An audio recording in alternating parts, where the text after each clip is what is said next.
Hello जी। तो बच्चन बूढ़न बालकन औरतन कैसन हैं सब लोग। मैं एकदम मज़े में। और सुनाएं आप लोग कैसन बा। मैं यहाँ आ गई थी मेले में, और मेले में आने के बाद मैंने बहुत सारी चूड़ियाँ देखी। यहाँ फिर मैं आ गई वॉच की दुकान पर, तो मैंने पूछा भैया ये वॉच कितने की है। और वॉच मुझे इतनी पसंद आ रही थी, बहुत ही प्यारी लग रही थी। तो भैया ने कहा ये 1150 रुपये की। मैंने कहा प्लास्टिक की वॉच भी 1150 रुपये की, और किसी कंपनी की नहीं थी। फिर आ गई मैं यहाँ डिब्बे विब्बे खरीदने। फिर यहाँ मेरा मन नहीं हुआ, डिब्बे सस्ते तो थे मगर उसके साथ क्वालिटी भी अच्छी नहीं थी। फिर यहाँ मैं दूसरी जगह पर घूमते घूमते आ गई। तो फिर यहाँ मुझे बहुत ही प्यारे से कच्ची चीनी के मर्तेबान कफ वगैरह दिखाई दिए। तो बहुत ही प्यारे प्यारे और सही पैसों में थे। तो यहाँ से हमने अचार रखने के लिए 2-3 जार ले लिए।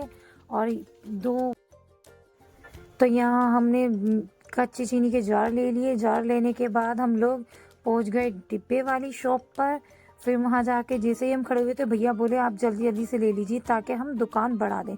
तो मेरी अम्मी बोली एक से ही जार लेना।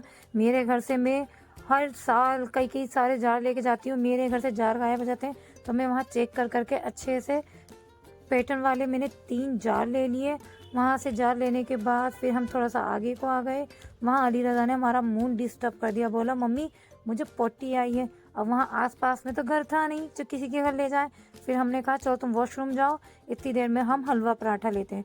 तो हम हलवा पराठा लेने लगे। इकरा बोली मम्मा मैं पिज़्ज़ा पूछ लेती हूँ। पिज़्ज़ा यहाँ इतना छोटू सा, आप देखिए 100 रुपये का था ये पिज़्ज़ा। फिर अली रज़ा बोला मम्मा मुझे तो कुछ नहीं पता, मुझे मिक्की माउस में ही जाना है। तो फिर मैं मिक्की माउस के पास आ गई, और इकरा और अली रज़ा को मैं दोनों को ही मिक्की माउस का टिकट कटा दिया। कटाने के बाद ये देखिए अली रज़ा का उधम गज्जड़ चालू हो गया।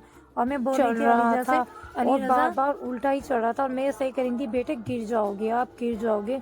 अली रज़ा बिल्कुल ही नहीं मान रहा था और अपनी मस्तियों में मस्त था। इकरा की बार बार टांग पकड़ के कभी नीचे कभी ऊपर, कभी नीचे कभी ऊपर, उसको इतना परेशान कर रहा था बहुत ही ज़्यादा। और यहाँ कलाबादी खा खा के मुझे दिखा रहा था। मैं कही थी बेटा तुम्हारी गर्दन में झटका आ जाएगा, तुम्हारी चोट लग जाएगी। मगर ये जिद्दी बच्चा मेरा कहना ही नहीं मानता है। और यहाँ देखिए कलाबादी इसने स्टार्ट कर दी अपनी, और इकरा को लेकर गिर भी गया। ये देखिए कलाबादियाँ फिर से चालू हो गई। मानता ही नहीं है ये बच्चा, पता नहीं लंगूर है, पता नहीं क्या है ये बच्चा।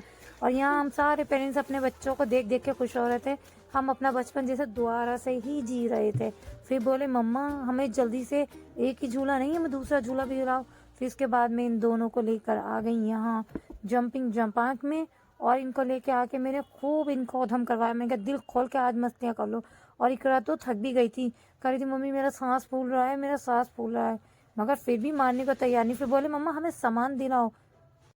ये है नुमाइश में का आया हुआ सामान। ये गिन लिया सब, 1 2। ये बदतमीज बच्चा सामान ही गिनता रहता है, बहुत परेशान करता है। आज के ब्लॉग में इतना ही, मिलते हैं अगले ब्लॉग में। Bye bye.